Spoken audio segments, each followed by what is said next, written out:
कोल्हापूर जिल्हा सहकारी दूध संघ कोल्हापूरच्या संचालक मंडळ मीटिंगमध्ये महाराष्ट्र प्रदेश काँग्रेसचे उपाध्यक्ष व करवीर विधानसभा मतदारसंघाचे आमदार स्वर्गीय पी.एन. पाटील यांना गोकुळ परिवाराच्या वतीने श्रद्धांजली वाहण्यात आली। यावेळी संघाचे चेअरमन अरुण डोंगळे, ज्येष्ठ संचालक विश्वास पाटील व संचालक यांच्या हस्ते स्वर्गीय पी.एन. पाटील यांच्या प्रतिमेला पुष्पहार अर्पण करून श्रद्धांजली वाहण्यात आली। यावेळी संघाचे अधिकारी, कर्मचारी मोठ्या संख्येने उपस्थित होते।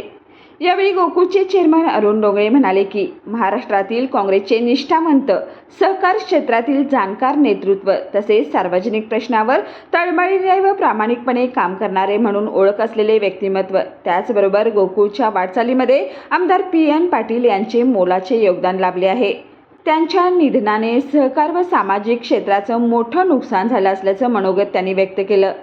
तसेच गोकुळचे ज्येष्ठ संचालक विश्वास पाटील म्हणाले की आमदार पी.एन. पाटील हे एक अभ्यासू व संयमी नेतृत्व होतं। यांच्या निधनाने सहकार क्षेत्रातील मोठा मार्गदर्शक गमावला असल्याचं मनोगत त्यांनी व्यक्त केलं। यावेळी उपस्थित संचालक यांनी स्वर्गीय पी.एन. पाटील यांच्या जुन्या स्मृतींना उजाळा दिला।